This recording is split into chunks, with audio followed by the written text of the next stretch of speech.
Daily Detroit is brought to you by the community. Support our work at patreon.com/dailydetroit.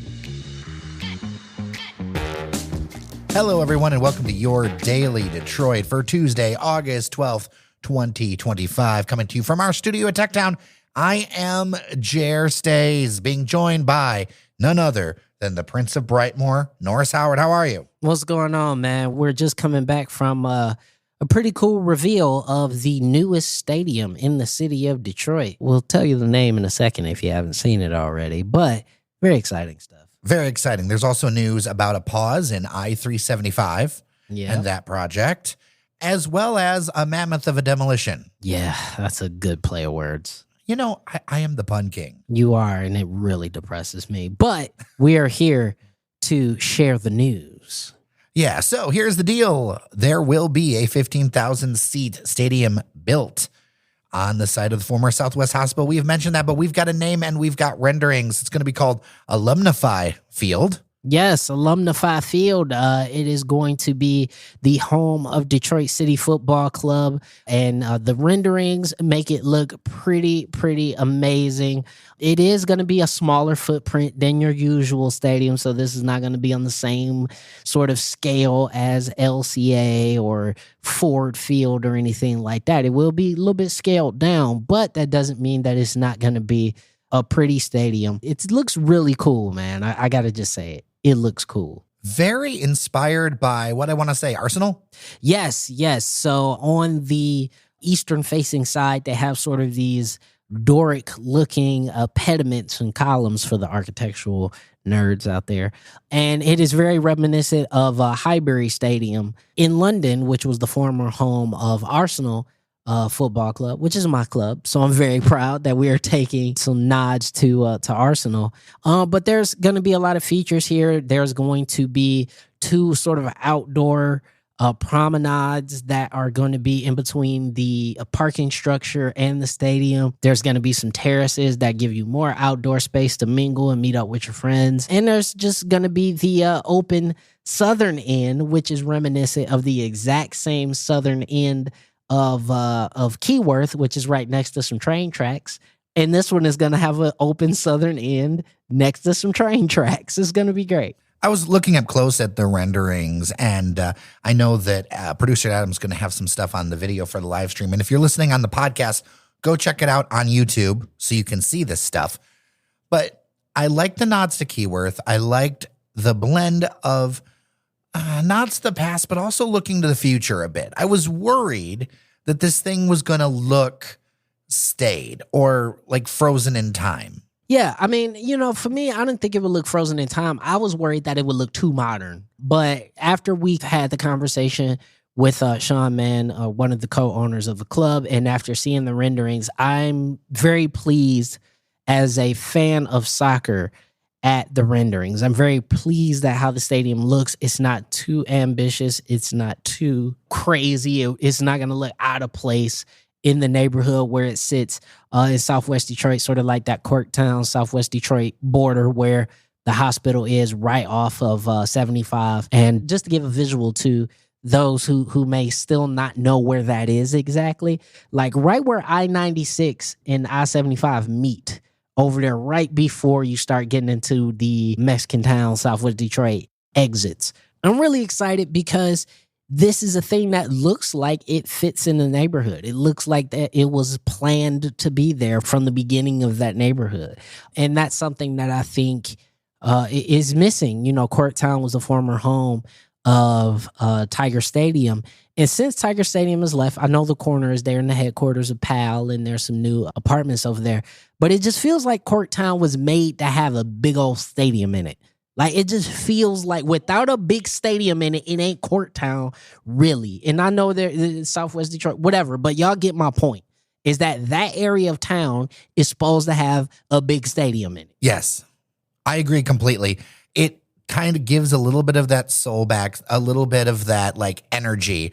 And the thing is about this is that it's going to be $185 million of project. This is going to be privately financed. Yes. Which I have never seen a public event where people were cheering that there were going to be city taxes paid. Yeah. But this will be the only stadium that happens. And one has to ask, if these guys can do it, and I don't mean any shade against Sean Mann or any of the team over there. Right. But these are not billionaires. No. If these guys can do it, why can't they? Listen, I don't disagree. Now, I will say this. I just looked up, like, Little Caesars, we're talking about, like, total cost was almost $1 billion, right? Like, that's a different scale we talking about. It was, like, total cost of everything. Right. $850 million around ballpark around there. So, yes, it's a very different scale, but I get your point. And your point is, here's a group of regular dudes who started a club and in less than 10 years will have a $100 million stadium. Almost $200 million. I mean, almost $200 million. And then there's going to be affordable apartments. There's going to be retail. Yes. There's going to be a parking deck involved in this. Yes. You know, when I was looking up close at the renderings and taking video of it, the connection between everything was really nice. Mm-hmm. I just was like, you know what? The little engine that could.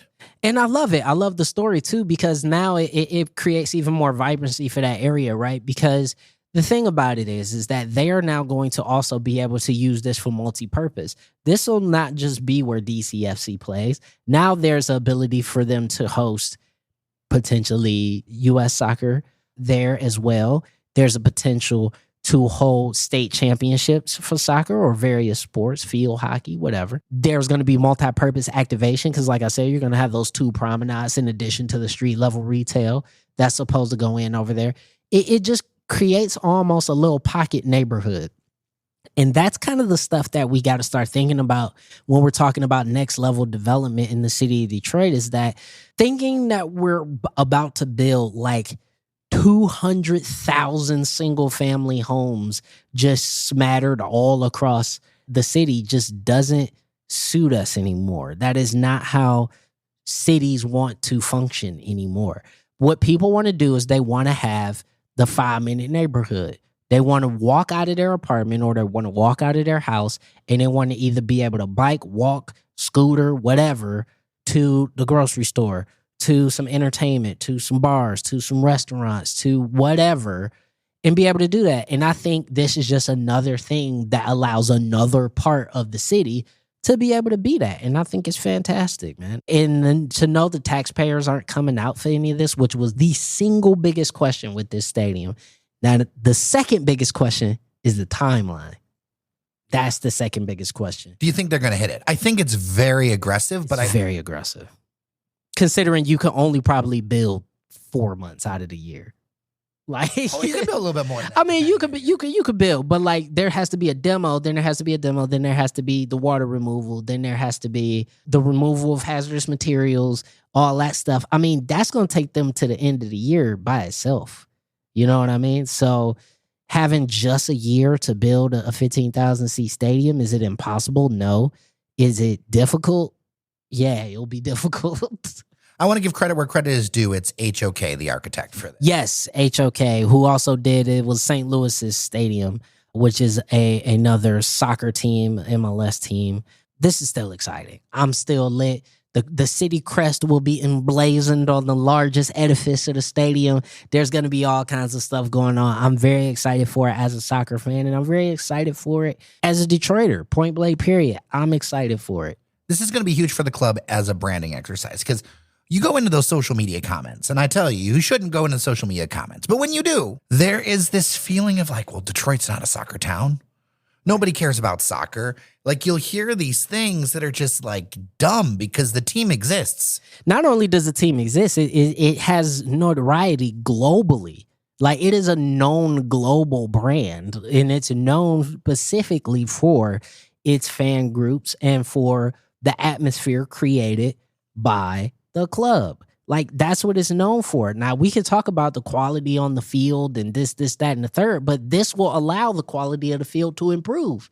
This will allow them to attract the best players that league has to offer, because what player doesn't want to play in a new state-of-the-art stadium in one of the biggest sports towns in the Western Hemisphere? That is attractive. You know, that's going to be difficult to say. Do you go pick Charleston? Maybe not. Do you go and pick Tampa Bay? Maybe not, because you'll have the chance to go and play at Detroit where you are going to be in a competitive team and playing in one of the newest, best stadiums in the country. They did a good job of including people locally in the community as well. Yeah. Whether it was some nonprofits, some groups working in there. And somebody talked about the importance of so many people being able to walk to that stadium in that Hispanic Southwest community. Yeah. It was very important. They brought out a couple of parents, people who have their kids in the youth program at DCFC. And I thought not only was that a nice touch, but I thought it was important for them to lean into that. Like, listen, we have talked to Sean on this show and we've known him for years. This is a guy, when we say this is a club literally started by a few dudes in bars across the city, it literally was that. It literally was that. And now here they are. I mean, it's hard not to be proud of it as a story. Possibly unpopular opinion. Do you think that some of the pushback that you see from some corners of the public are people who are so used to Detroit being a company town? I think it's used to Detroit being a company town. I think there are some other elements that feel like there should be more. And I'm not going to pull punches here. I think some people feel like there should be more black faces seen from the organization, which I know that is not necessarily true. I know plenty of people who work at DCFC who are black, who are from Detroit, who believe in DCFC. But I feel like from the outside looking in terms of the fan base and in terms of kind of the image put out by the club, a lot of people feel like they don't see enough of the city proper in DCFC. But I think with this stadium, that creates a new opportunity. It also creates an opportunity to do different kinds of outreach that you can't do with the difficult situation. You can't do it at Keyworth. At Keyworth, between the facilities, the fact that it's not theirs, and that it serves, Hamtramck High School. Yep. There just wasn't the facilities to do a lot of the things that I think they would like to do. It's far cooler to bring people in for a clinic or something when it's the big spot, right? Oh, yeah, man. And they're going to be able to run clinics. Black Star comes once a year, and they're going to be able to host everything at the stadium instead of having it in disparate locations around the city. They're going to be able to run those symposiums within the facilities of the stadium because there will be training in film rooms and whatnot in the locker rooms and so on and so forth. They're going to be able to do all that. And then even on top of that, field trip days for the local schools and stuff like that. They're going to be able to do more of that kind of stuff because, again, Keyworth only fits something like 7,000 people max. And barely. As far as facilities go, barely. Yeah, like 7,000 people barely. And, now having this where you could seat 15,000 comfortably. And give them all the services. And give them all, the services that you would expect from a professional stadium. I mean, listen, this is a new chapter for the club. It's a big, huge step for the club. And I think it'll bear fruit because it's going to look incredible. I mean, just think about coming down from the Ambassador Bridge or hitting that bend on 96 when you're going downtown. You know how you go over that little bridge, you're going down 96 where it turns into 75 and you get to see all of Corktown and all of downtown. And the first thing that's going to be right there on your right-hand side is going to be AlumniFi Field. You know what? It's a big move for Detroit City FC, but it's also a big move for AlumniFi, which is a brand that I think literally in our Patreon Discord, people are like, I hate to be weird, but what's an AlumniFi? Yeah, AlumniFi is a fintech credit union. Connected to Michigan State University. Connected to Michigan State University.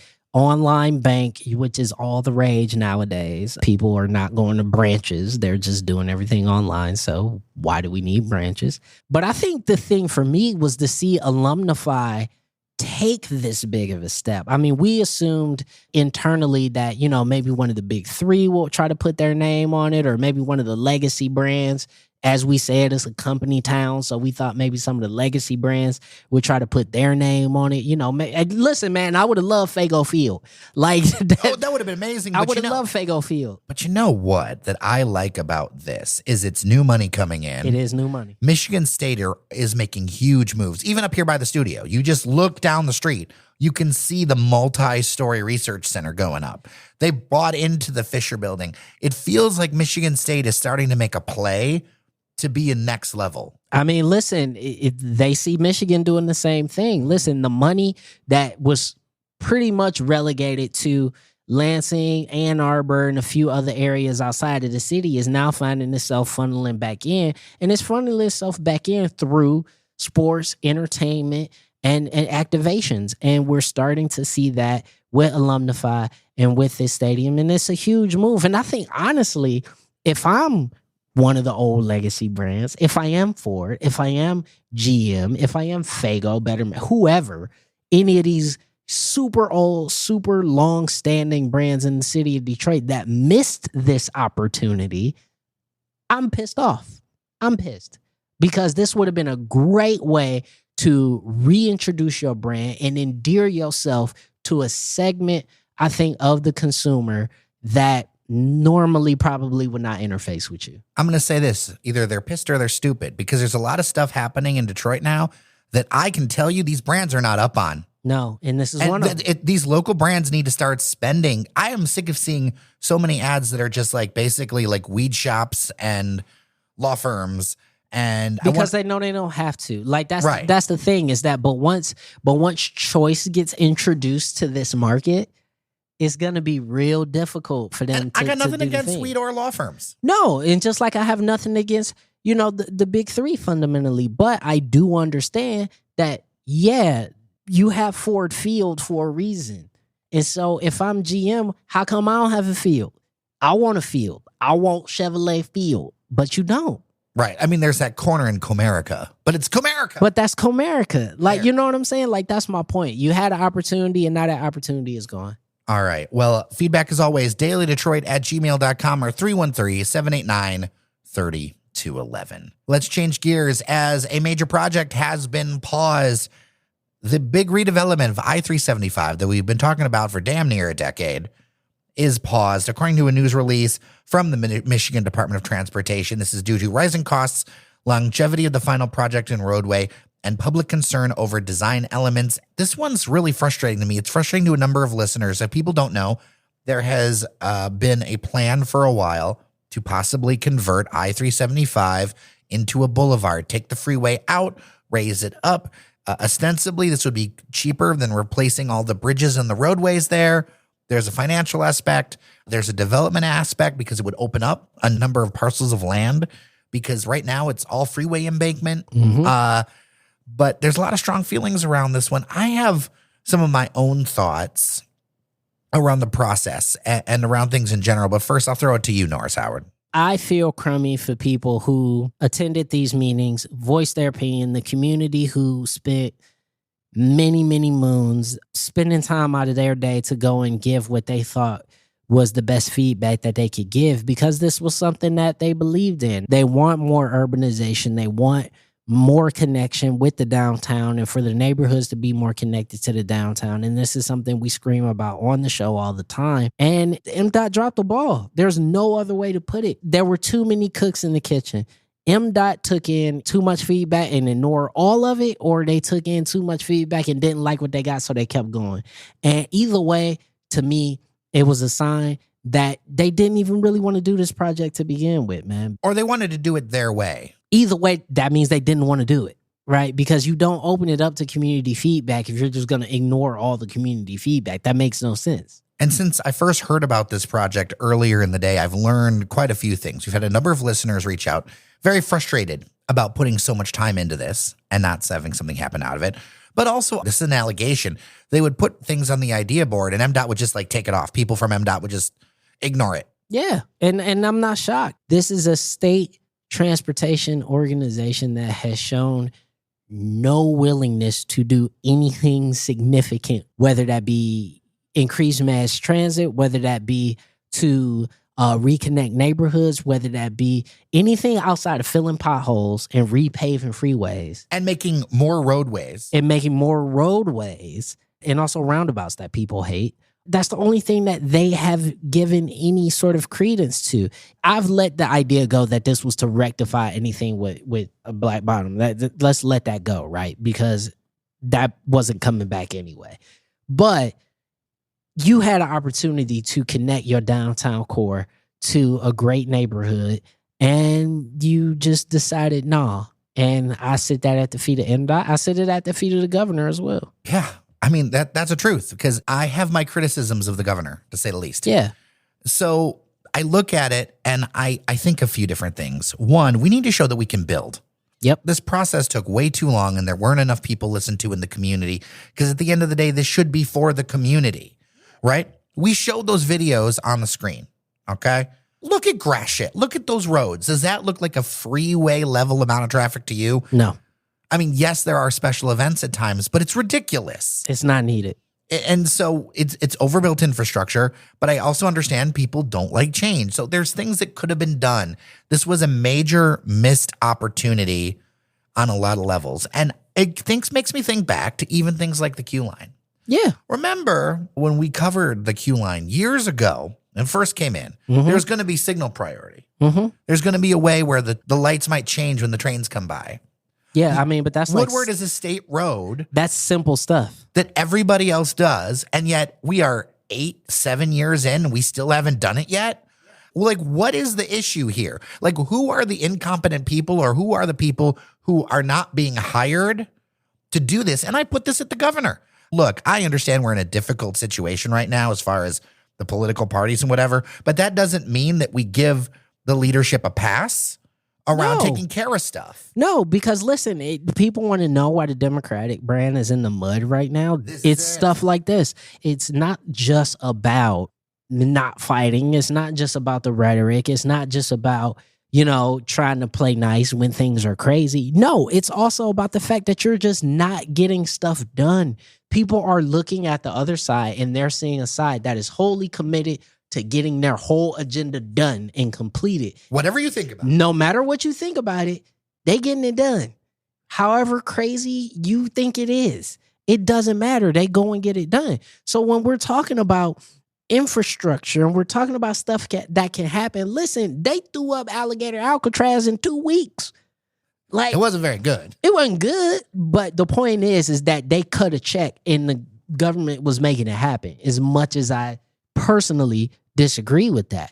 My thing is, here was a project that could have gave you an easy win. It could have gave you, hey, look, we are rectifying something. We are streamlining infrastructure. We are trying to improve the transit situation in Detroit. We're trying to create more urbanization, and we are trying to connect the neighborhoods to downtown so that at least ideological disconnect can start to fade away. If you're on the surface streets, all the neighborhoods blend in anyway. It's hard for most people to tell when Sherwood Forest ends and University District begins. It's 7 Mile. But the point is a lot of people, to the untrained eye, don't even know that. But when you have a giant freaking freeway running through it that literally cuts off downtown on all sides from everything else, there isn't the need for that much traffic going through anymore. There is no need for 375 to even exist. Just for everybody to take one exit to get to one parking lot in Greektown.